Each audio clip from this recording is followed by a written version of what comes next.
else hear us, or can I just? Everyone can hear you. We're gonna start right now. As soon as we can see you. Or at least I'll try.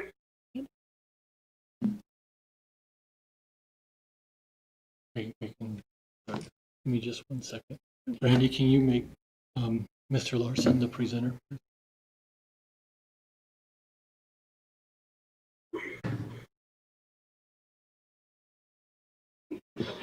There you are.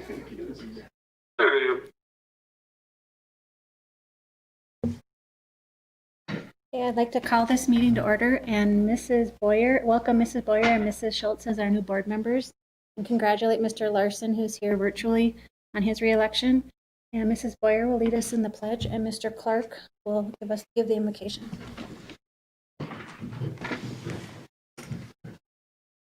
I pledge allegiance to the flag of the United States of America and to the republic for which it stands, one nation under God, indivisible, with liberty and justice for all.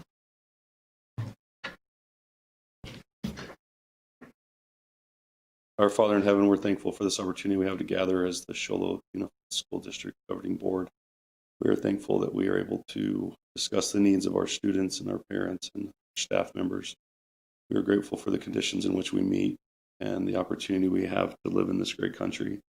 We are thankful for the many people who work diligently for our students and who put in countless hours of time and energy and emotion to help educate our students. We pray that as we discuss the matters before us, that we will remember the true purpose of our being here and being elected as a governing board is to serve our parents and our students in this district and provide them the best education possible that we have the resources to do. We ask for that wisdom and that guidance that will help us to be able to be agreeable, and while we might differ on opinions, we will still treat each other kindly and with dignity that we need to as Americans. We pray for these things and ask for these things in the name of Jesus Christ. Amen. I'll ask for approval of the agenda. I'll motion we approve the agenda. I'll second. In favor? Aye. Aye. 3.2, election of board officers for 2021. I would like the opportunity to nominate Stacy as our president going forward. I think she's done a wonderful job. I think she's the right person to lead us through some of the issues that we're facing. So that would be my nomination. I'll second that. Okay. All in favor? Aye. Opposed? Motion passed. How about for vice president? I'll nominate Mr. Larson. I'll Who second. was that?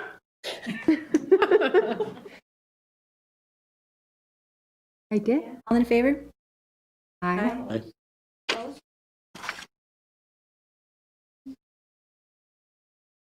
Does anyone like to be clerk? We don't know what the clerk does, but you get it on your name tag when we go to things. I'll make a motion to nominate Brent Clark as the clerk of the board. I will respectfully decline. Thank you. The job description wasn't clear enough, right? Yeah. I will move to approve Kelly Boyer as our secretary.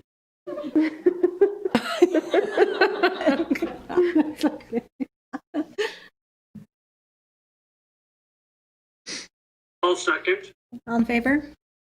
Aye. Aye. Opposed? Motion passes. Okay, item 3.3, set and approve meeting dates and times for locations of our 2021 board meetings. Do you all have days that are better? I'm open to almost any day. If there's a day that works better for others, that's fine with me. And if we move it to Tuesdays, is there a Tuesday you don't meet with the city? I meet on, I believe, the 1st and the 3rd, so. Does that work for you, John? Yes, typically I do not work on Tuesdays, About Mondays or Tuesdays. Livingston Kelly, would that work for you? If we start in February on the second Tuesday instead of the second Thursday? Yes, I'd be fine. Make a motion on that or just set it? Yeah, approve it, please. I'll make a motion that we meet as our regular school board meeting monthly on the second Tuesday of every month at 6:30, as we are right now. I'd also ask Brandy that we make sure we get that out to the public and to our staff members so they have plenty of notice to know of the change. We've been on the second Thursday of the month, I think, for probably 30 years. So this is a huge change. So I just want to make sure we get that out very well. Thank you. I'll second. Absolutely. And that includes our work session, correct? Yes. Okay. All in favor? Aye. Aye. Opposed? Motion passes. Item 3.4, statements of official posting locations. Will that still be at the district office, Brandy? I'm at PNC. Are they on Okay. the second Tuesday of the month? Where? Can work.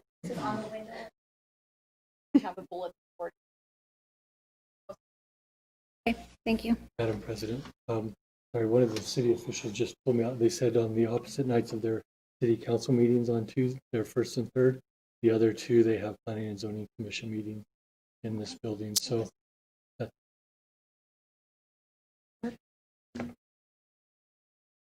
I hope that's not my car. Whose car? So are we back to 3.3? Okay. What about Mondays then? That's the other day that John doesn't work. Available on Mondays, John? I am available on Mondays. I'm available on Mondays. I would, we live in a community that hold Mondays as a family night. I don't want to necessarily interrupt that, and certainly not on my account because I miss the work session on Thursdays. You know what I mean? I'm not that important. We think you are. So Thursdays then? Back to Thursdays? I'll make a motion that we return to the second Thursday of each month as our regular board meeting night here in the City Council chambers. I'll second. All in favor? Aye. Aye. Opposed? Any further discussion? There's a reason why it was 30 years plus. Really? Right? Okay. Motion passes. So we're back. I will put more effort this year to see if I can find someone to come in an hour early and allow me to sneak out of work. That's just a tough time at shift change. So, Sure. I'll do what I can, and we'll just Or maybe we could have our study sessions on a different night. we can talk about that too. Okay. All right. Item 3.5, recognition of legendary staff members. Madam President, members of the board, we'd like to recognize two staff members this evening. And we would first like to bring up Dr. Taylor. See, there he is. And he would like to recognize one of our CTE teachers.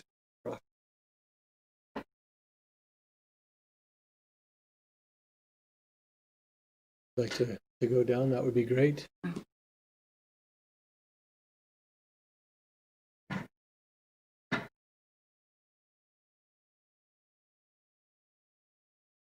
Madam President, would you like me to speak to them?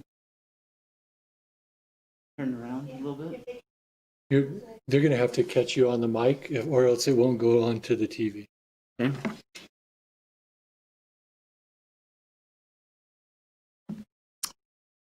I'll go ahead and read a statement that I wrote.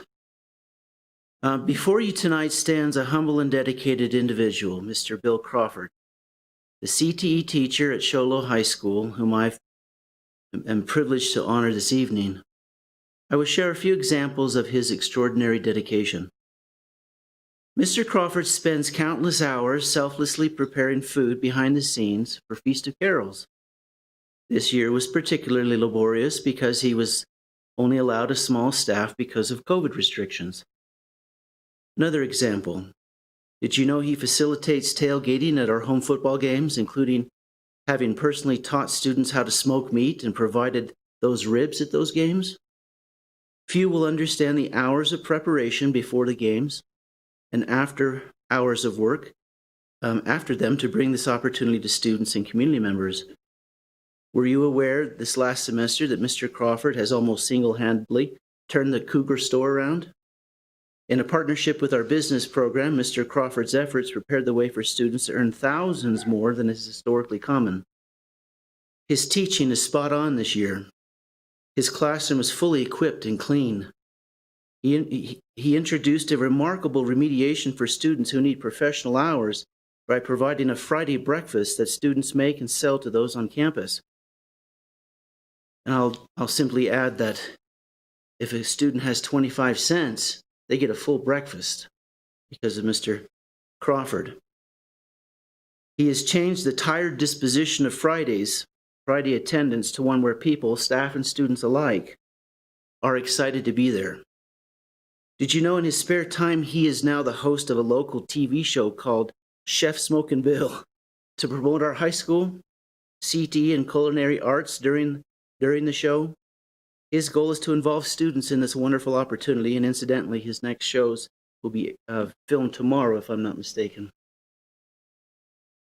He has, on a personal note, suffered great personal loss, and despite those challenges this year, he was back at work teaching and inspiring young students without missing a step. His wife, in the audience, Mrs. Crawford, we tip our hats and acknowledge you as behind the scenes, always giving and supporting what Bill does. Thank you for all the many hours you've given. And with that, ladies and gentlemen, members of the board, I present Mr. Bill Crawford as the legendary teacher. Mr. Crawford.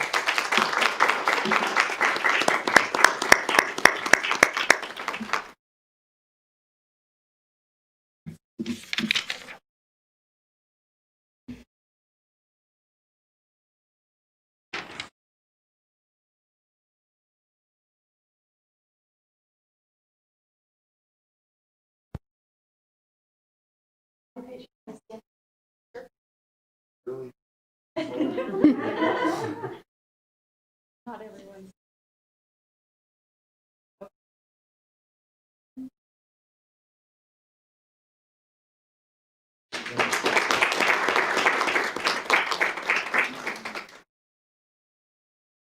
And Mrs. Clark?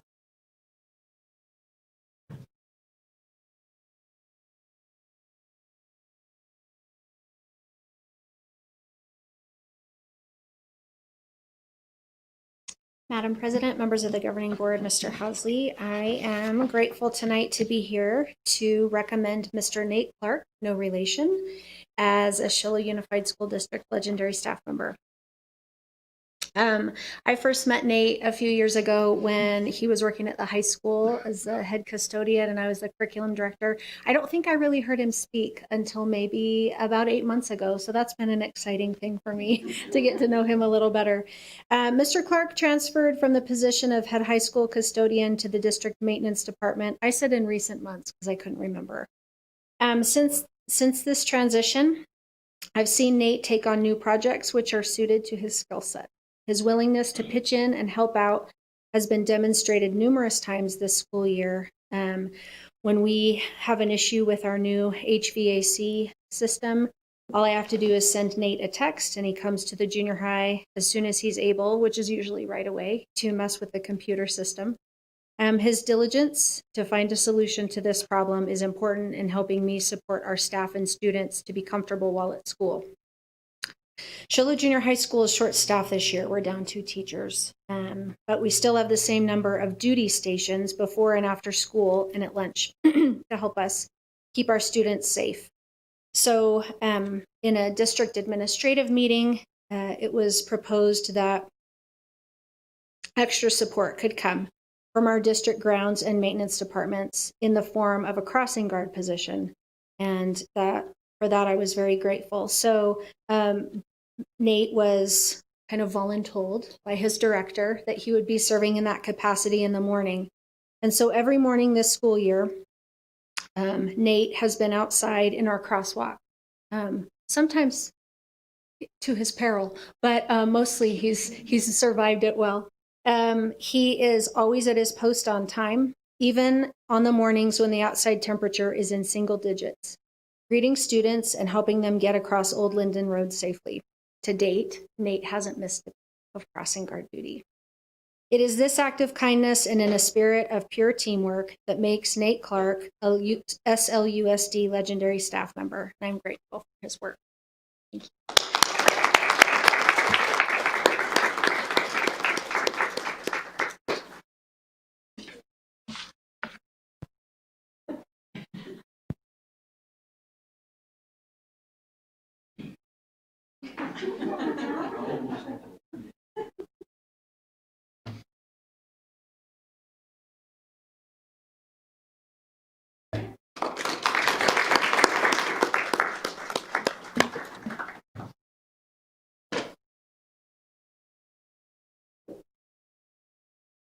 Thank you to Nate and Bill. We appreciate the work that you're doing. You're making an impact on the lives of children and obviously in the lives of our fellow staff members. So thank you very much.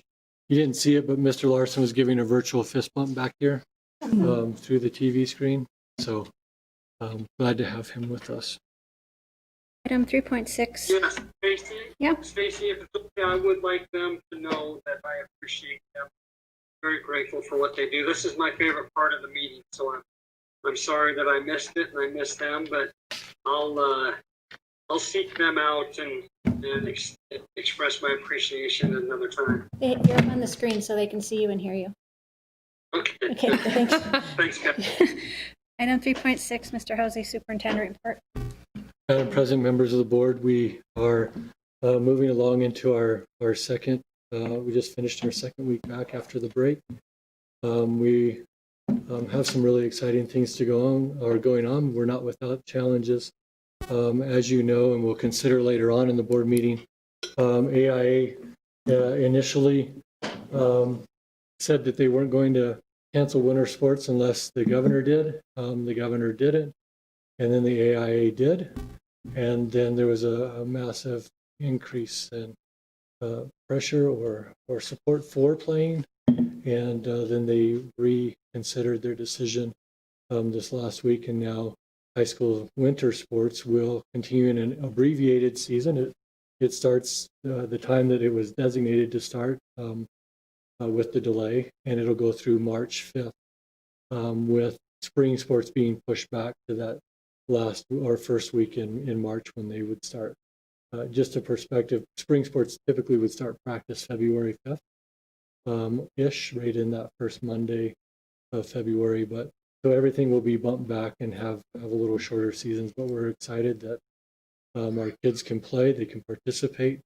I think that's critical for the mental health and stability of our kids to be involved, to be interactive. There are some guidelines that come with that proposal from the AIA, and we'll discuss those just in just a little bit. But bottom line, I'm glad that the kids get to play. They've put a lot of time and effort into wanting to play this year, and I think that's going to be to their benefit. I did want to report on our COVID response with the vaccines coming out. We were in a meeting with the county health with other superintendents, and they informed us that 1B vaccines would be available, which are school employees and those who are involved with children in schools. And so we were excited to hear that. The actual rollout started this last Monday. I know that the county is really inundated. Their public health nurses are working an extraordinary amount of cases. They're doing a great job, and we sure appreciate their support. But one thing that limits them is they can't be the ones that distribute the vaccine. I think in an ideal situation, they would love to be able to do that, but it's a lot when they're contact tracing the number of cases that they are now. And so local pharmacies, Summit Hospital, including Safeway Pharmacy, and some of the pharmacies in Snowflake that are local to us, have all been their vendors for the vaccine, and the new county health director informed superintendents that we probably should go out and contact them to see if there's something that we can do, because we were interested in having a site bringing it on site and having those happen where our staff would have more convenient. if you know a little bit about the process, the individuals have to go on to the county website and register their name in the portal there, and then you have to go on and find an appointment at one of the vendors, one of the pharmacies around that you can go to. And sometimes they're all full, so you got to continue to jump on there to see when an available slot comes into place. So Brandy and I took that information and started making phone calls really quickly to see if we could secure some vaccines for our staff in particular, so they didn't have to jump through all of those hoops and have to leave and come back and other things like that. We connected with Genoa Pharmacy that's in the Change Point building. They offered us 30 vaccines specifically for our staff, and we had those filled up rather quickly. We had 30 staff members respond very quickly. We had more than that respond, but there was a brief time where we got some information from Summit that our employees before the 1B could actually go, and so some of them took advantage of that and got to have their name off the Genoa one, and then others got to take advantage. So yesterday and today, those 30 were administered. We have had staff go to Summit and have some vaccines administered, and then on Tuesday the 19th, we have 100 doses available through Safeway, and they're going to come to the high school library to administer those to the staff who want them. And they'll begin administering the shots at 8 o'clock, and they'll stay till 3:30.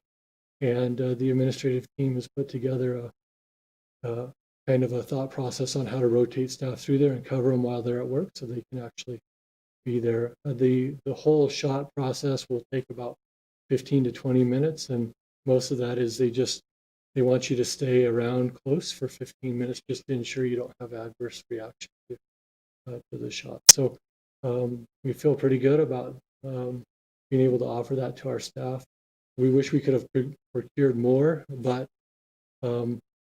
many of the vendors told me that the supply versus demand, there's limited supply and a high demand, and so to be able to get 130 for just our staff at our site, I thought that was we'll take what we can get and hopefully get it to everyone who wants it. So we're excited about that moving forward.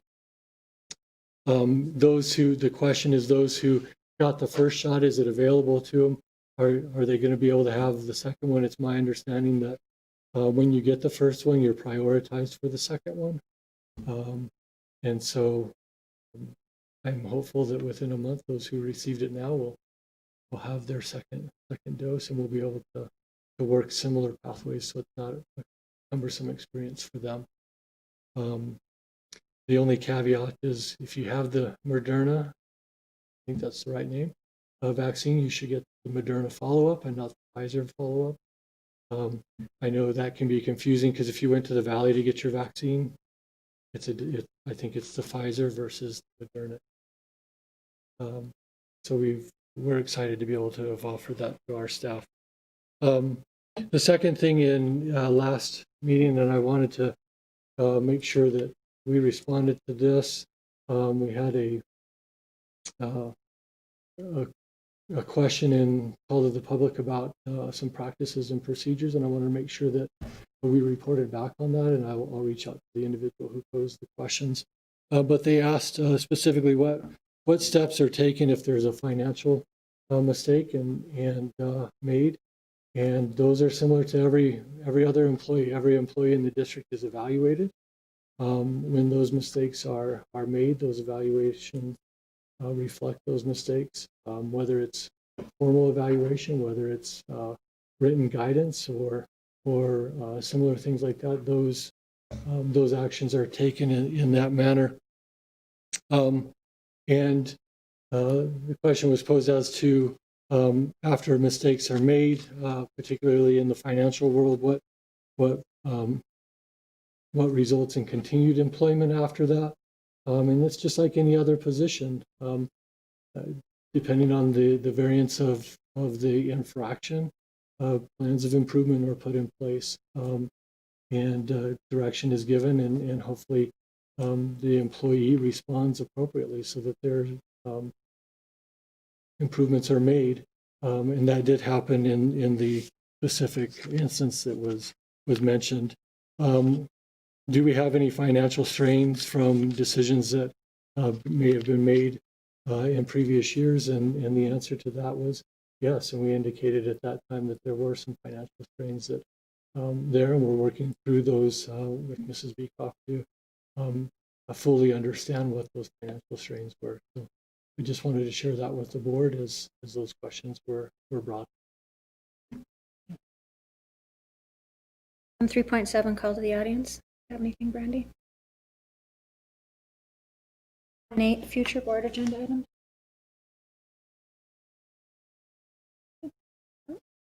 Item 4.1, approval of overnight and out-of-state travel. Mr. Housley.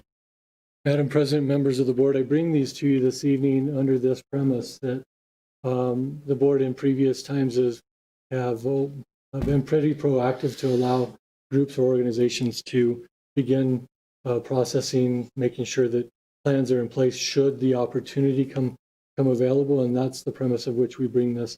I am not certain, nor does anyone else, that any of these trips will actually be even available in March, because those are the dates that they're out there. But I would ask for your approval on these based on a contingency that they are available and things are in a way that we can travel. Currently, if they were to go to UK today, they couldn't go. It's closed down, right? So you couldn't even go to Europe.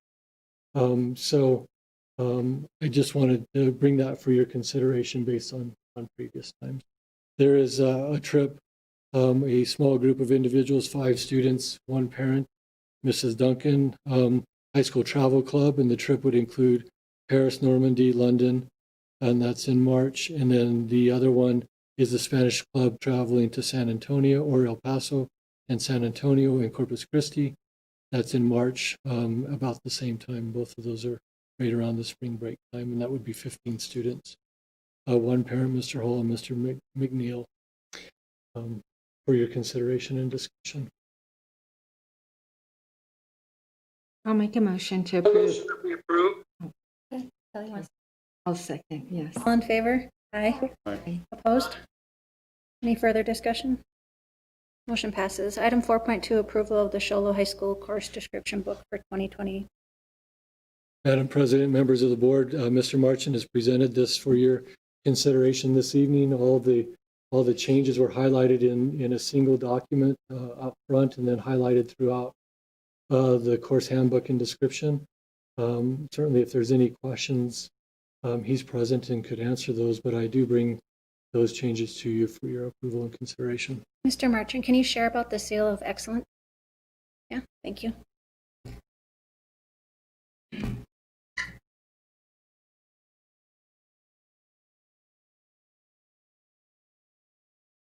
Yeah, thank you. So first off, I want to point out how excited I am that I'm here in January getting our course description book approved for the next year. I was very impressed. I texted Farrell Adams just so that I could brag a little bit. That's right. And he gave me a thumbs up. But yeah, so I'm more than happy to answer any questions on some of these changes or anything else you may have noticed in the course description book from years past or things like that. But particularly to speak on the seals of excellence, this is something that we're really excited about. It's, these are the types of discussions that we love to have as administrators, to see through the flames of COVID and all the other things that tried distracting you, and to just keep focused on pushing to further levels of excellence. And you'll actually notice this trend a lot in high schools right now, starting to move away from the top 10%, really having the focus on weighted GPAs, and because there's so much variance in that many colleges and universities are not even considering top 10% and things like that. They're looking at other factors. And really truly what our vision behind moving to seals of excellence is to encourage and recognize students for excellence in their respective pathway. And so it's moving away from saying that this pathway is the best, and then these other pathways are secondary. But instead, it's encouraging students that if they want, if for what's best for them and their skills and their passions is to go into, NAVIT or CTE pathway, or another student's is to go the early college route, or whatever your pathway is, we want to encourage you to be the best in that pathway. So that's kind of the vision behind these seals of excellence and the shift here. But ultimately what it is we've narrowed it down to three different pathways that will get you a seal of excellence. The honors seal, the early college seal, and the credentialed seal. And so each seal has three different components. It's almost like, so they have an application that you will fill out your senior year, but there are components of it that you'll need to be working on even starting your freshman year in order to qualify. But ultimately what it looks like is there's three different components, A, B, and C of each application. And the A component will be different for each seal, which I'll describe in a second. And then the B component is going to be the same for each seal. And that's our well-rounded component. We really want to encourage these students to be well-rounded, to not just focus on their academics in that piece. And so our well-rounded component, it has them check 3 of 5 boxes that include, 200 hours of work-based experience, community service, involvement in a club, involvement in a sport, involvement in fine art. So if you check 3 of those 5 boxes, that will get you that category. And that's the same for all 3 seals. And then the third component is varies between each seals as well, but is a GPA minimum requirement there. But the first requirement under each that's different for each. So under the honors seal, we'll be looking for 8 weighted credits, at least 1 weighted credit in each core subject area. So it kind of spreads it out. Again, gets a little bit more well-rounded, but is achievable if you're more of a math-oriented student, or if you're more English heavy or whatever. As long as you get to 8 weighted credits total in your high school career, with at least 1 in each of the 4 core content areas. The early college seal, this is going to be what I anticipate one of the most coveted is if you get your associate's degree while you're in high school, or the AGEC, the Arizona General Education Curriculum, which is basically a bundle of college credits just below an associate's degree. It's almost a full associate's degree, but it's just below. And if you complete that bundle, all of those courses must be accepted to any in-state university. And so that's what we encourage all of our early college students to really strive for. And it just takes a little extra push. Senior year, you would most certainly need to do the early college, which many of our students are doing right now, which is pretty much full-time at MPC with 1 class at Sholo High School. But in order to get your AGEC, you would have to add on a few more summer classes here and there to get that full AGEC. But then that's free. That's free to them, and they have this whole bundle that takes them to their college. And so students who earn that definitely deserve a seal. And then the third seal under the credentialed seal, that's our CTE and NAVIT population. And so we're working with with that department to really fine tune exactly what would earn you high honors in a CTE or NAVIT field. But it'll basically be centered around the idea of earning an industry recognized certification, something again that we want to start promoting so that they can leave these programs of construction or CNA or whatever with the industry recognized cert. And then, obviously deeper involvement in their programs with their CTSOs like FBLA, things like that. And then again, a GPA requirement there. So the idea is to push kids just a little bit further to try to become the greatest in their respective pathways, and then to honor them for doing so. And so on the back end, and that's where, again, we're going to have a ton of fun with it, that, it's going to be more than just you get a cool, shiny sticker on your diploma. We will have other things that are involved in that. One thing that we're looking to do, not for next year, but even the year after, so the class of 2022, is making the seals of excellence what gets you qualified to win the car if Hatch Toyota continues to do that. So that's a huge way to motivate and inspire these kids to reach those levels of excellence. But certainly, anything from having banners. I really want to get banners with these kids' names on it at each graduating class, and we put them in our gym with the rest of the banners. Just any special honors or things like that. Different preferential things at graduation, maybe for their parents that they could get special seating. There's any idea under the sun that you could do to honor these students for their efforts and earning those seals. So that's kind of the gist of what those are. Well, I applaud you and your team for coming up with this idea. I think it's awesome. And I love how it inspires kids in different avenues to do their best and to be their best and to get this level of achievement. So thank you. Yeah. That's great. I'm excited. Yeah, you bet. Any other questions, Handel? Okay. Thank you. Thank you. I will make a motion to approve the course book for the high school for the 21-22 school year. I'll second. All in favor? Aye. Opposed? Any more further discussion? Motion passes. Item 5.1, approval of resignations, retirements, and terminations. Mr. Housley? Can't get John back. I think we're almost getting it back. We're almost there. We'll see.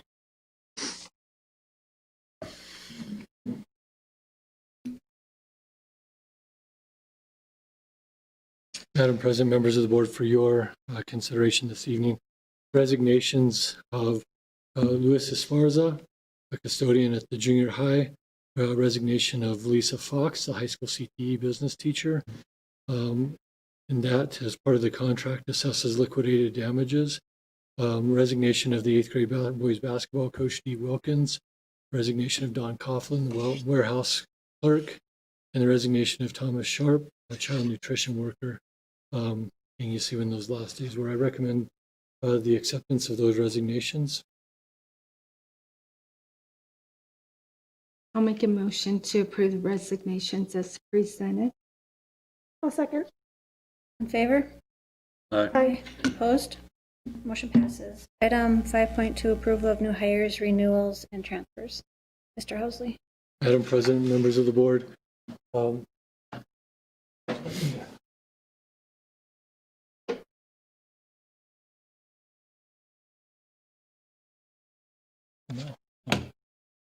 There he is.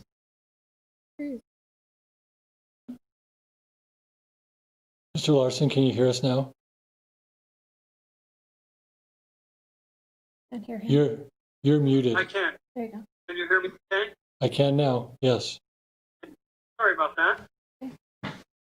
We're on item 5.2, approval of new hires, renewals, and transfers. Okay. So for your consideration, we have Taylor Rogers, paraprofessional 2 at the junior high, Kenneth Brogan, paraprofessional 1 at the junior high, Alan Ramage, high school CTE business teacher, Steve Lyle, junior high custodian, Eric Lamb, warehouse clerk, Gail Ozartune,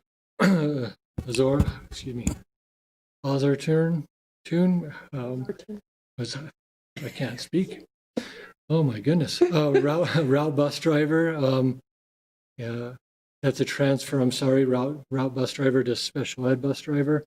And then new hire, Kimberly Dole, route bus driver, replacing the position that Gail vacated to go to the special ed route. To bring those to you for your consideration this evening. I'll make a motion to approve the new hires, renewals, and transfers as presented. I'll second. All in favor? Aye. Aye. Opposed? Motion passes. Item 5.3, approval of substitutes. Mr. Hosley.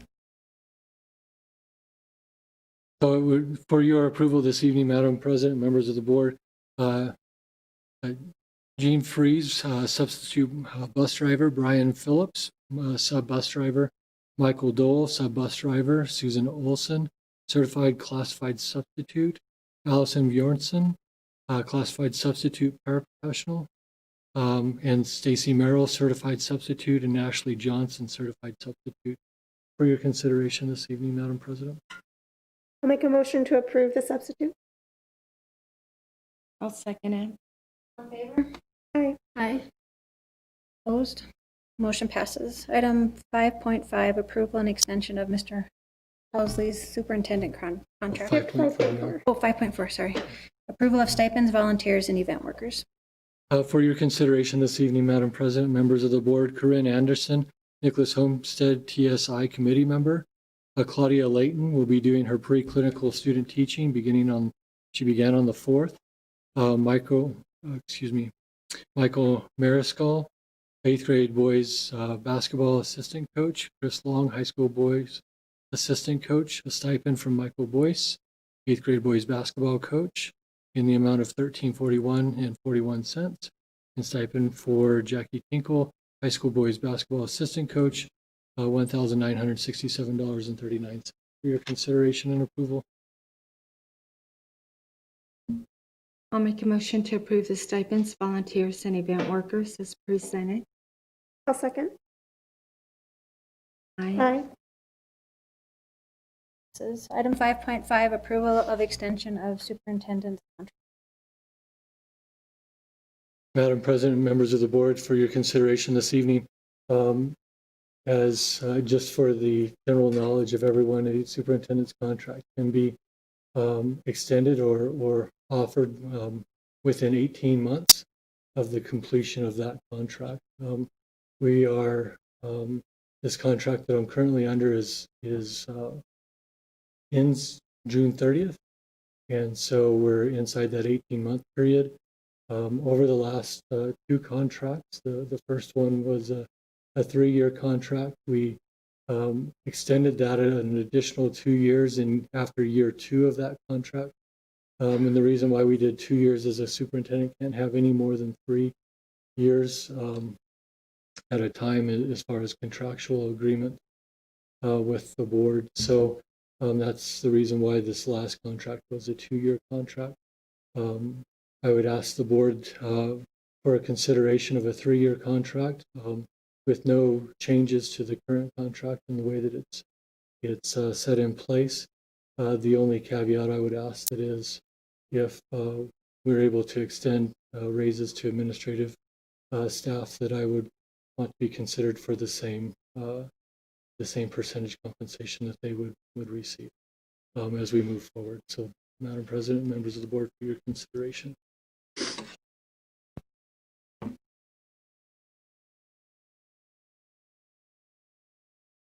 Any discussion? I'm willing to discuss if there's anything anybody wants to talk about.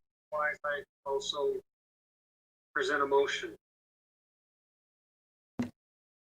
I don't really have concerns. I just have concerns of the length of the contract amount. I believe that 3 years would put it to what date? 2024 or 2025? It would begin July 1st of 2020, so it's 3 years from 21. Excuse me, we're in 21. 2020 is far behind us, thank goodness. 2021, so it would be the 21-22 school year, 22-23, and 23-24 school year. Okay. I kind of feel like as a board member, I'm a little bit behind the 8 ball a little bit. So I kind of would like to see where we're going moving forward and to see how things progress in the district and to ensure that we're moving in a good, positive direction. I really applaud you in everything that you've done as far as this last year, Shad. I think you've done a great job with responding to COVID, and I think what you and Brandy and your admin team have done with the vaccines is great too. But I feel comfortable in calling for approval of an extension of the superintendent contract through June 30th, 2022. And that is my motion. So you're talking a 1-year contract? That's where I think we should begin discussion. Yes. Then we Okay, can, go ahead, John. I was just going to say I wouldn't support a 1-year contract. Madam President, you have a motion on the floor that has to be voted on. John's motion? No, It has to be seconded though. you have a motion on the floor. So it could die for lack of a second if nobody seconds. You had the first motion. Kelly. You had the first motion. I Kelly? did. For 1 year or? Yeah, through 2022, 6/30/2022. I'd like to hear what Lamista thinks about the motion. Well, it's my first day. But there are such minor decisions to be asked Oh, about right. on my first day. So I'm more- is that frankly, motion dying due to We're just second? having discussion right now. Lamista's talking. Okay. Can you hear? Okay, sorry about that. Can you hear her? Yeah, I can hear. I just didn't know where we were exactly. I'm more interested of Grant and Stacy. We've heard from John. I'd be more curious, the members who've been around and have been able to see Mr. Housley's performance more up close than I, what your opinions are. I'll let you. I think in fairness is coming in as a new board member and having a 3-year contract right away. I don't think it's fair to the new board members without working with Mr. Housley. I'm not saying I don't support a 3-year contract, but I understand where they're coming from. That's a long time to work with someone that you haven't worked with yet. I can understand that too, as far as Kelly's concerned, is being able to have some flexibility. I think we live in kind of precarious times right now. I think that things are changing rapidly with the political spectrum, with the education funding at the state. I know that with what's going on with COVID and all that, I think that a smart idea, I think, for Ms. Boyer to have that kind of flexibility built into coming in as a new member and getting your feet wet and understanding that. I can understand that. Is this something that could be tabled until after our board workshop, or do we need to make a decision today?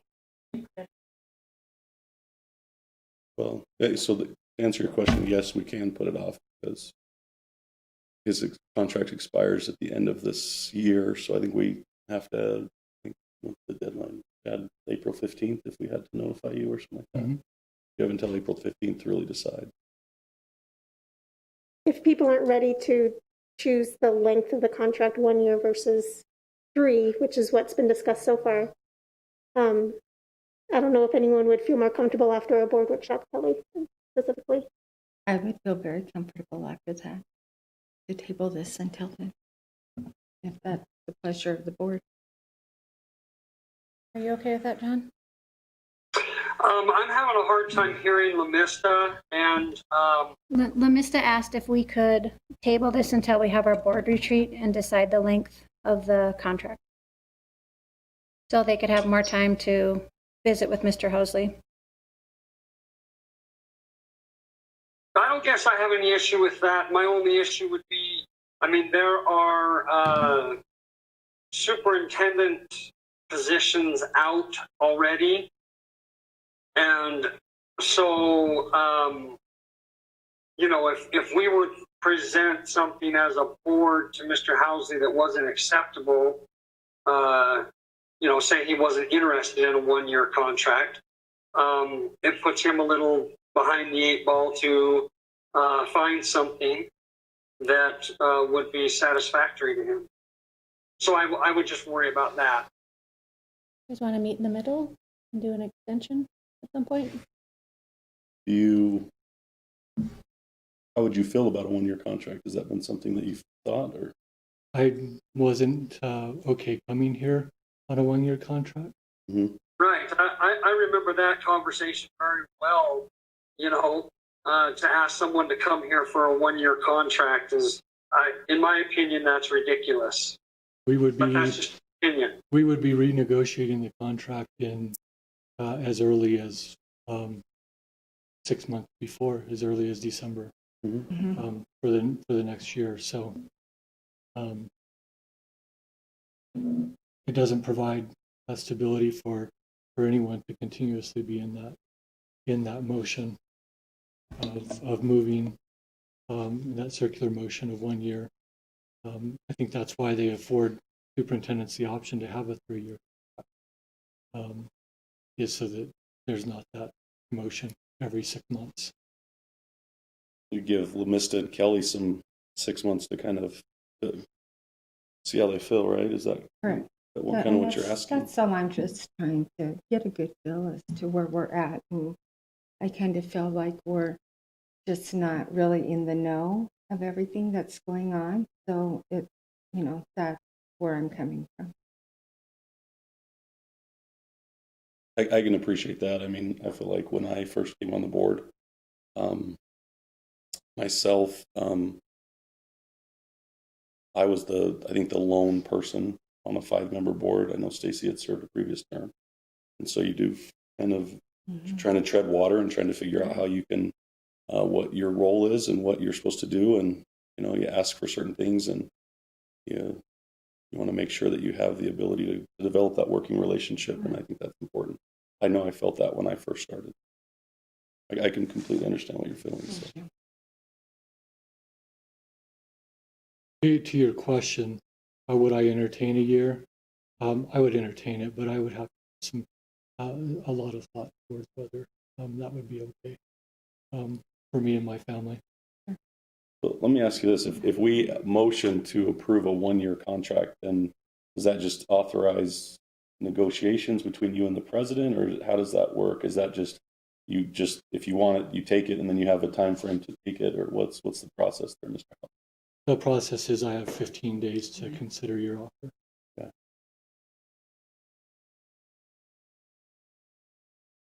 I want to table it until our February meeting.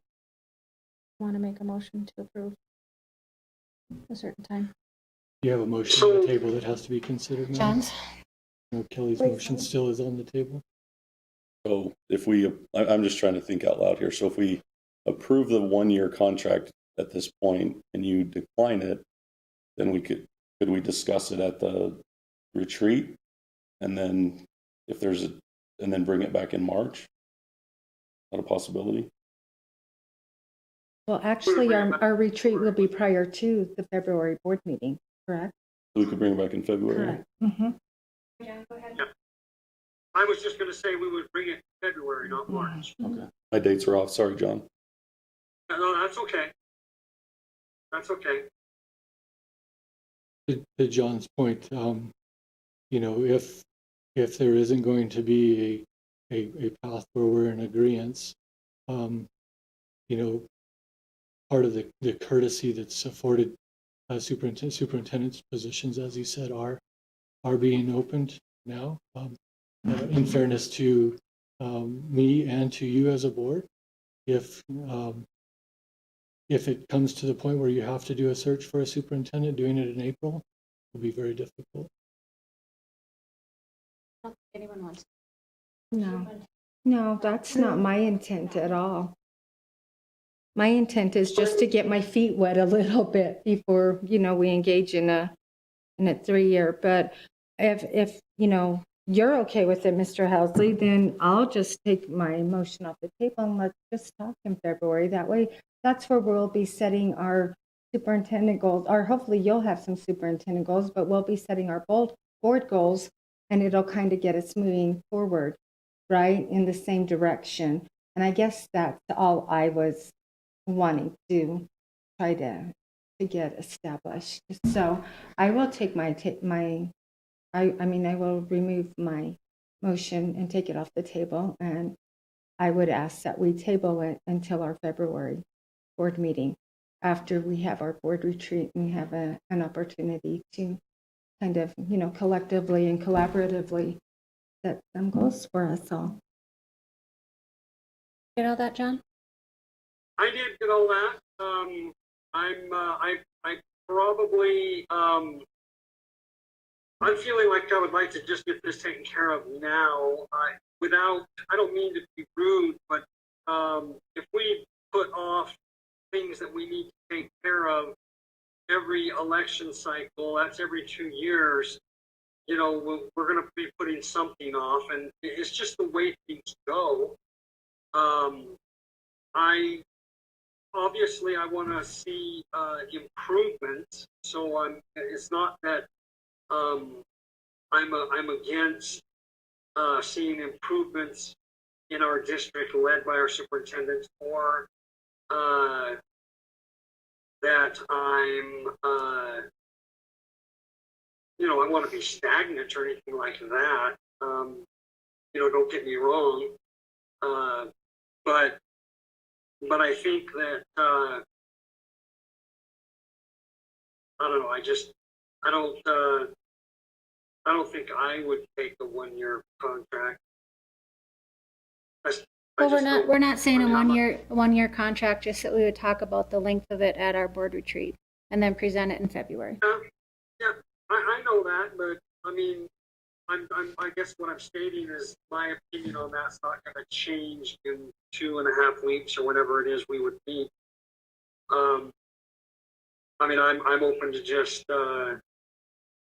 doing this now, but you know, if we're going to make a motion that people aren't comfortable with, and you know, there's no second to a 1-year proposal or a 2-year proposal or a 3-year proposal, and there's no second to it, and it all dies, then we're right back to where we're talking about right now anyway.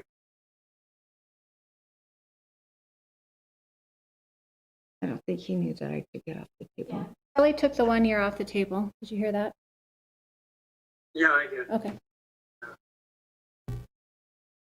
And I guess my point is I'd be willing to make a motion right now, but if we've got, it looks like at least 2 folks that aren't comfortable with that, you know, and I don't want to bull rush it by them and not include them or make it feel like Kelly and Lemista's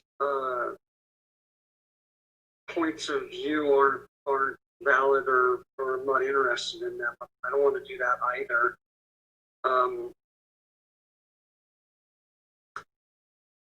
I don't know. Talk to me. Tell me what you. What do you guys want to do? Well, I thought I already made a motion. so I don't know. President, currently you don't have any motion. Oh, I thought I did. I thought you. She pulled it. You I pulled that, and I thought I made a motion to table this until our February meeting. No one seconded it at this point, yeah. So I will go ahead and remake that motion, and we'll see if it gets a second to table this until the February regular board meeting after we meet for our board retreat. I'll second, and I'd like to make clear that the reason that I would like to second that isn't because I currently have an agenda of how many years I think we should have. I actually don't have a clear agenda on that, which is the reason I think it would be helpful to be able to discuss it in more detail at the board retreat. And then I'll be able to have a better idea of how I would want to vote in February. So I will make that second. Tracy, I'm having a hard time hearing Kelly and Lemista. I hear Brand fine. So would you please tell me what she just said? Lemista just said it's not that she doesn't want to renew the contract or the length of the contract. She'd just like more time to be educated on the process. And they did miss their new member luncheon because of unforeseen circumstances, so they didn't get to cover a lot of this stuff. So she's Okay. Okay. Okay, so what's it do to Mr. Housley for us to table this until next month's meeting? Mr. Housley, how do you feel about that? What's that do for you? What does it do for me? It keeps me in limbo. But I mean, as far as my day-to-day, I go to work and do what I need to do. But as far as knowing what the future holds, it just keeps it in limbo a little bit. and certainly preparing for whatever we want to talk about in the work session, in the board retreat. But are you okay with it? Waiting a couple more weeks? Because we could even have a special meeting at some point. It does, you know, it can be done in a special meeting as well. Would that include the retreat? Would we be able to, if we were at the retreat, had a discussion, we all felt good about it, we'd do something at that retreat? We'd have to agenda a special meeting of the board and conduct it as a regular meeting. If we're gonna table this and talk about it at the board retreat, I would recommend that the very next day we are taking care of this. I really don't think it's fair to make him wait any longer than what we need to. We can do I it. mean, I'd like to do it tonight. I'd like to have it done. Honest. I wouldn't be available the day after the retreat. I have to teach at the NPC Police Academy, and then I have a city council meeting that evening. So, Could you maybe do a lunch What are you meeting? doing at 5 that morning? Yeah, could you call in? Call in at lunch. I'm not available at 5. I can't believe nobody said something sooner. Well, let me go back to John's point. I mean, I think at the meeting we're going to have a good enough discussion that you're going to get whether it's a mhm.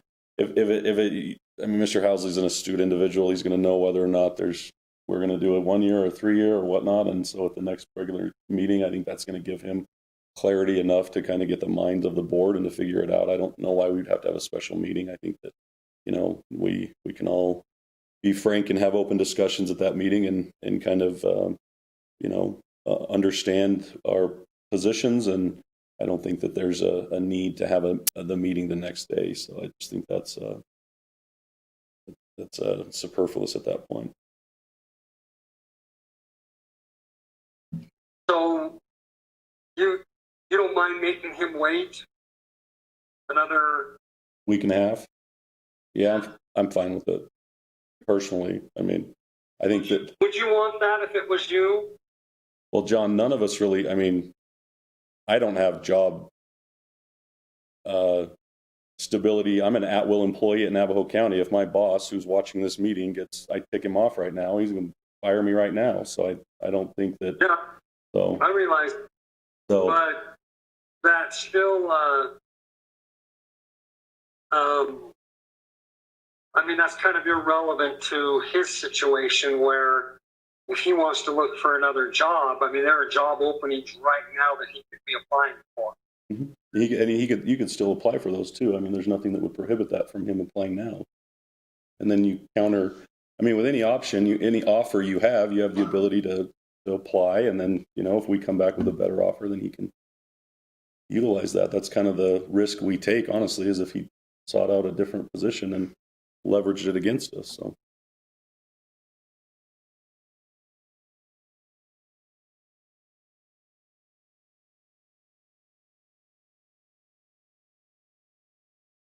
I think we have a motion and a second. I think we should take a vote on tabling this. And then I think that personally, if Scheduling it for the 5th? for the 5th, Okay. I thought it was No. the second. Okay. Well, for our board retreat in February. Okay. I have a motion and a second. All in favor? real quick, the 1st is our board retreat. First is our board retreat. First, it's board retreat. Right. Okay. And we would have further discussion about And this. is the board meeting. We would table the discussion for this on the 1st and then action for the 11th. Is that what we're talking about? Is that what the motion is? That is what the Everybody's motion clear is. on that? All in favor? Aye. Opposed? Me, Okay. Any further discussion? Motion passes. Item 6.1, approval to extend the Families First Coronavirus Response Act. Mr. Hosley. Madam President, members of the board, as you are aware, the Family First Coronavirus Response Act expired December 31st. That is what provided through the Department of Labor opportunities for employees who may have been infected with the coronavirus to take leave outside of their normal PTO to cover those days that they were ill, and they would be out of the office under circumstances where they couldn't work or could not telework. And so when it expired December 31st, the coronavirus didn't expire. And so we still have that in front of us, and inside the guidance of that regulation, there is a chance for employers with under 500, this is only applied to employers under 500 employees, which we fall in that. There's a caveat to allow us to extend some portion of it or something like it up through May. And so before you tonight, Vanessa and I bring a proposal to you to extend that. There are a couple of things that we have to be careful of. If we, depending on how we extend it, it could be classified as a gift of public funds. And so as it's outlined, that would avoid that happening. So if you look at that proposal, what you'll see is that the program is designed to replace the FFCRA. The program will be offered if you should approve it this evening. The program is not intended to be retroactive, but it would start beginning tomorrow, effective after your approval. It is our proposal that the governing board approve the allocation of up to 10 COVID-19 relief days for all full-time employees of the district. A part-time employee is eligible for leave for the number of hours that the employee normally works. And so how this would work is an employee is entitled to take leave related to COVID-19 if the employee is unable to work, including telework, because the employee, and then the very first thing that has to happen to ensure that it's not a gift of public funds is they would have to have exhausted their PTO. So if an employee has exhausted their PTO, they had 5 days on the books and they've used those 5, but they're still out ill because the illness hasn't ran its course yet. If they are advised by a healthcare provider to remain self-quarantined because of COVID-19, or they have a positive test, then they could qualify for up to 10 days. Now, what that looks like is if they qualify for that and they had to take day 6 off, they wouldn't have to use any PTO because they didn't have any, but they wouldn't lose pay because the district would cover up to 10 of those days. So the cost of the district would be the cost of the substitute in that situation in the case of a teacher. And to qualify, the employee must provide the district office with a positive test result or a physician's statement of exposure and quarantine order, and submit a statement that the employee is unable to work or telework because of the above reasons. So if their condition is such that they couldn't work or telework, then they would need to give us a statement as to why that would be, and that their PTO is exhausted, and then they would qualify for up to 10 of those days. Following the exhaustion of those 10 days, then unfortunately it has to fall into a scenario of non-compensated days. For the most part, I think the 10 days will cover the vast majority of people who are affected by this. Most of our employees who have had to be out have been able to come back within that 10-day period. Not the case with everyone. There are exceptions to that. Some have the illness run a little longer course, and we hope that many don't experience that. But this is, I think, a good gesture on the part of the district to assist where we can assist in the way that we can assist. This would set to expire March 21st, according to the way we've outlined it for you. And just for general knowledge, the district does offer the Binex testing at each of our sites. Our health techs administer that. It's free to our staff and students. Unfortunately, not to their family members and extended families and others, but to our staff and students. And if they take that test, it's a 15-minute result maximum. So I was told by the health techs that if they're positive, it usually comes back much quicker than 15 minutes. So our employees can feel some symptoms. I'm not sure. Do I go to the doctor, take all this time off, and and maybe not be positive, or do I go get a 15-minute test and no and go back to work? I think it's a benefit for them, and they can get that right at the site. So we do encourage our employees to take advantage of that. We do bring that to you as outlined for your consideration and discussion this evening. Mr. Housley, would this 10-day leave be extended to non-teachers as well? Would it be administrative and as well as support staff? Yeah. Paraprofessionals? The intention of it would be to be extended to all of our employees.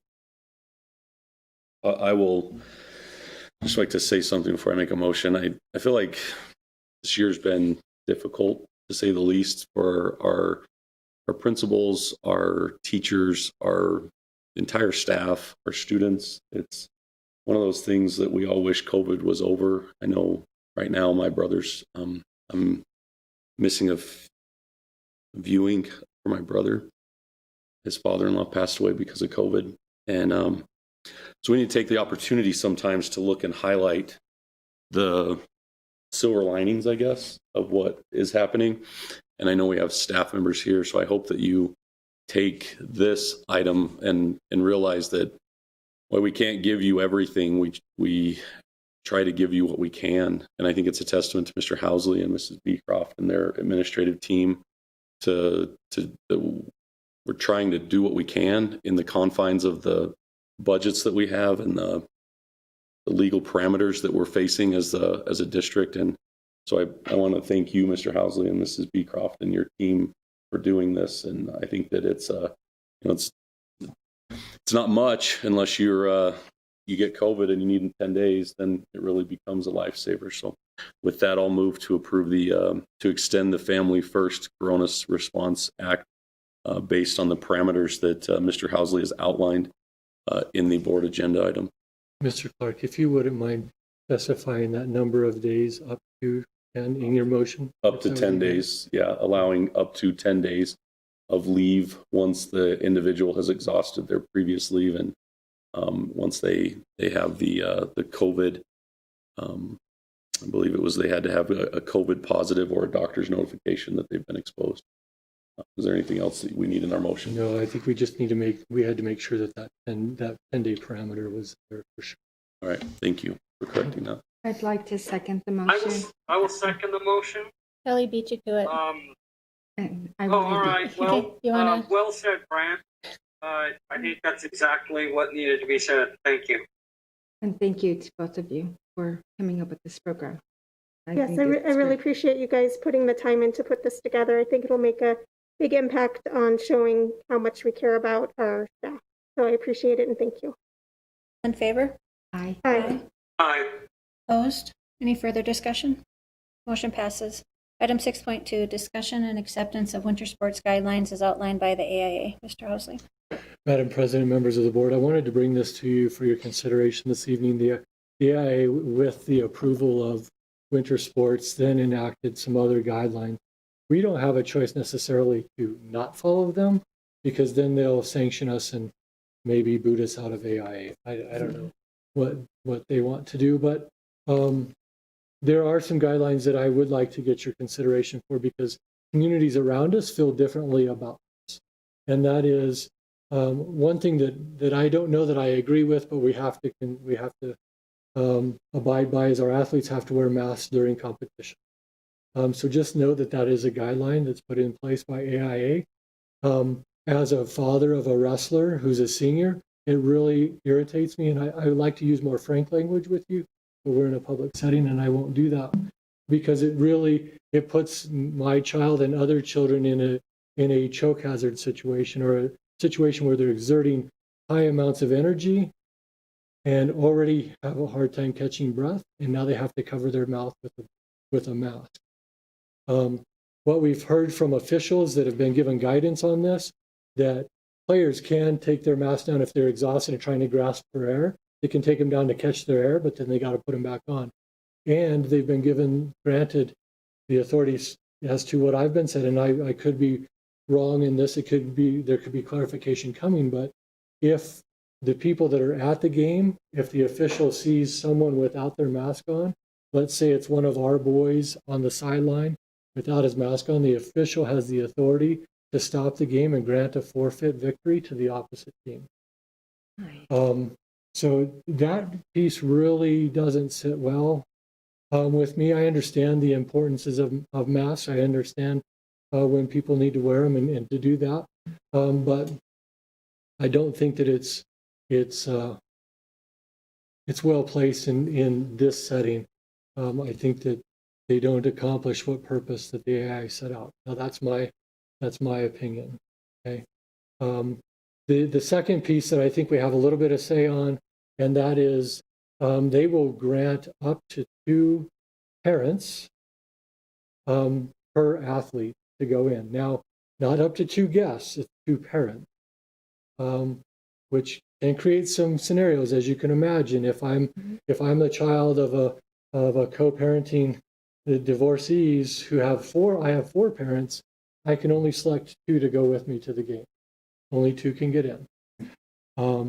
So that might create some issues. However, there are some districts around the state that are going to say, we won't allow any fans in, even those 2 parents can't come in. So I wanted to bring it to you for discussion. It would be my recommendation to allow the 2 parents to come in. You know, for me, it's not a big deal. I have to be at the games anyway. So if my son's wrestling, I could be there as a superintendent. That's unfair. Part of my job responsibility, but I think it's unfair. I think parents at least should be able to go to the game. So for your consideration this evening, I would just ask that you would vote and clarify what you would like to see as far as inside their guidelines. There are some sanctions if we violate that and they find out. So I think we have fans from both sides wherever you go. It's not fair to have one side with all the fans and no one cheering for the other side. So Wait a second here. We got to get home field. We just got our gym done, right? We want to have home field advantage, right? Like we want to make sure, Mr. Marchant, that we've stacked the deck in the basketball team's favor and the wrestling team, right? Like, and I even looked at the gym. I'm like, what's the capacity? 2,200, 25%. We could fill 25% easy, and we could spread out a long ways. Right, that's right. I like that idea. I wasn't thinking of precluding the other team, but once you said that, I like that idea now. They did that in fall sports, and I'm like, that isn't fair sport to not let any other So the other school districts opposing that won't fans. allow fans to go to theirs, we just don't allow them to come to ours. That's home Exactly. field advantage. Right. I personally, I side with Mr. Housley on this. I don't agree with the mask requirement. I wrestled for Sholo High School, and I could barely keep my headgear on, and I don't know how you're going to be able to keep a mask on. But we ascribe as a district to the AIA, and that's just kind of the parameters they put forward. I agree. I think we should allow two parents or legal guardians to be in our stands, and I would say we just follow the guidelines by the AIA, and once whatever our motion is to follow them until however they adapt, let's just follow them, and then we adapt with them. So whatever genius down in Maricopa County thought of having a wrestler wear a mask while he's wrestling somebody, once they realize how stupid that is and they change it next week, then we don't have to come back to the board for our approval. I think that I would like to see that whatever regulations we have, we give the superintendent or the athletic directors the ability to make those changes as they see fit, as AIA updates and modifies, because I'm personally, for my field, I'm just waiting for the co-parenting situation to sue the AIA, and because it's, they're interfering with their parental rights in that situation. So I think lawsuits are coming. So Yeah, I appreciate your sentiment, and I believe it will be very fluid. I think the intention is if opportunity allows to expand that, and I would like to be very responsive to that. So if on Monday night the AIA came out and said, hey, you can now have X number of fans, that on Tuesday's game we can have that there and not have any minutia keeping that from happening. Okay. Can I make a comment? Would the AIA consider, in lieu of the face masks, if the team were COVID, we have the Binex tests at the school, if they were tested that day, or the previous day, do we have that leeway or no? They already know there's zero movement on the mask. They already require all players to submit to a medical history the day of the competition. and they have to, just like if you went to the hospital, they say, oh, have you been exposed to anyone with COVID-19? Do you have any symptoms? What symptoms? What's your temperature? And we have to turn in that verified sheet from the coach to the AIA prior to that day's competition. Because on a liability standpoint, if you have someone playing basketball where you're exerting, you're running, I mean, what if a kid collapses? Does that make the school, what liability level do we have? We're participating in the sport in the outline made by the entity that oversees that. And so I guess similar to if an athlete was to collapse on the floor now, it would be in nature. We're following the rules and the equipment mandated to play that sport. I don't agree. It sounds like I'm justifying what they're asking. I'm trying to find some reasoning behind it. I don't know. It really, yeah. It's kind of, I mean, they set the boundaries for us to play. First, it was we weren't going to have a season. Now we are going to have a season. I think we should be grateful for what we get, and we operate within those bounds. My personal opinion. I don't want to dominate the conversations with your guys. No, I totally agree with No, both yeah, of I you. agree too. If that's what we have to do to be able to participate, I guess that's what we have to do. We want to participate. But I agree that we should make sure that the administration has the flexibility to adapt to changes as they come. Madam President, may I suggest also our junior high participates in the White Mountain League, which isn't governed by the AIA, but they try to mirror so that there's not inconsistencies. I will tell you that if we go to some junior highs, they're going to have everyone in the community there. Mm-hmm. That's their stance that they've taken. I would at least like to see our junior high be able to accommodate the co-parenting families, let families come to watch their kids. I'm okay if we didn't involve the whole community to just go down and watch a junior high basketball game, but I think parents, however many that might be, should be able to come and see their. Agreed. Yeah. Well, I'd like to make a motion that we accept the winter sports guidelines as outlined by the AIA and allowing 2 parents at the sporting events, and also give the flexibility to Mr. Housley and the athletic directors to adapt to any new changes that may come along. I second that. All in favor? Aye. Aye. Opposed? Any further discussion? Motion passes. Item 7.1, bond update. Housley. Madam President, there's nothing new at this time to present to you as far as the bond update is concerned. We do still have a balance in our bond account. We've had some. Okay, here's one bond update. We put in our security systems, our lockdown systems, and we've had 3 mishaps with it. Nothing that has to do with the system, but everything that has to do with it wasn't maybe ready for full launch yet, and so the codes were very closely tied to what someone might put in for their password to protect their voicemail. And we've had some staff members that maybe have forgotten their password, and then, if you're like me, I just start with numbers, right? So the most recent one this week with the high school staff member started with a 4-digit code that was all the same numbers, and it just happened to set the alarm off at the high school. That has been remediated. It was discussed with the district safety team.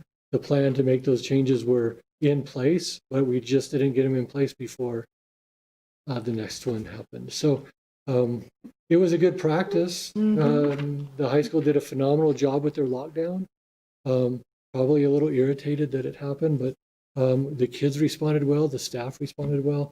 We did find out some things. We had one phone in Nicholas Homestead that was responding on the same circuit as the high school. It was IP addressed the wrong way. So Mrs. Hall in her front office had one that was going off the whole time. We thought Whipple Ranch was also set into lockdown, but it wasn't. But Whipple Ranch and junior high went into a soft lockdown because we didn't really know what the nature of the lockdown was, because it was actually initiated from a department away from the high school.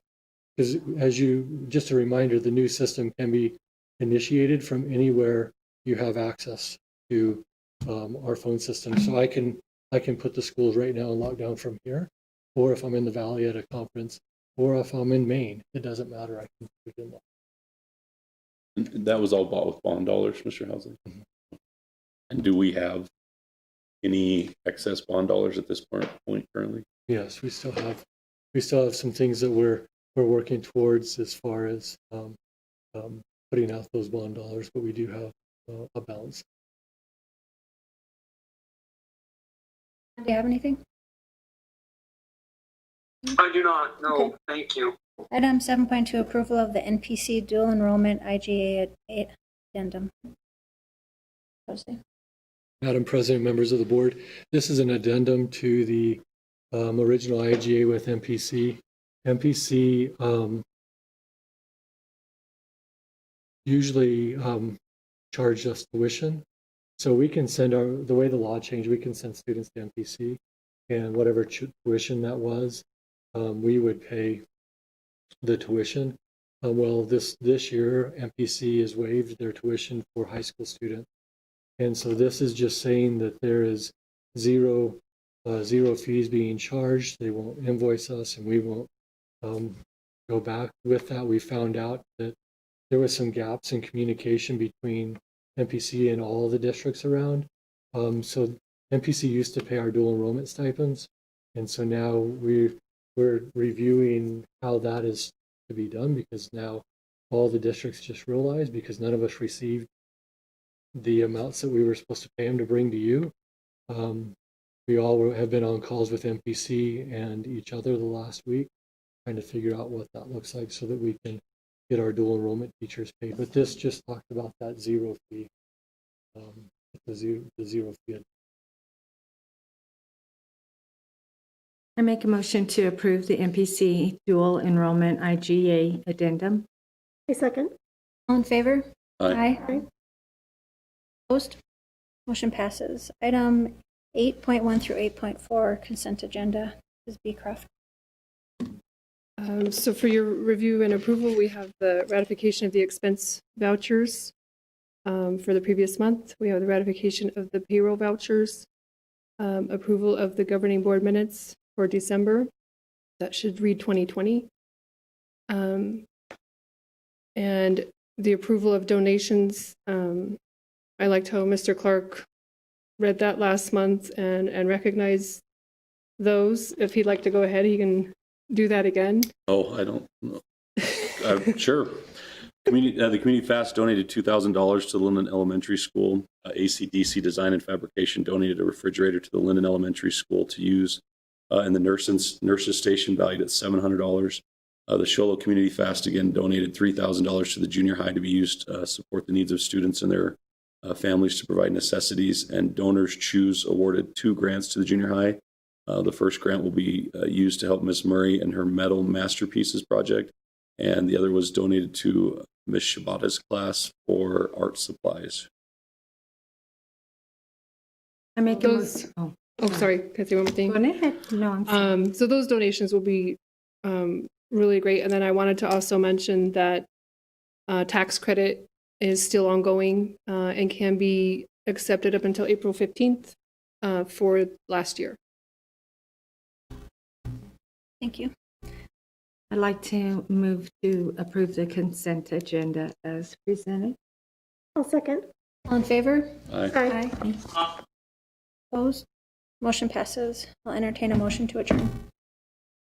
Also motion. Thanks, John. I'll second. All in favor? Aye. Aye. Aye. Thanks, guys. Thank you. You can adjourn. Thanks, guys. Bye, Hope you're all John. well. Yep, see you later.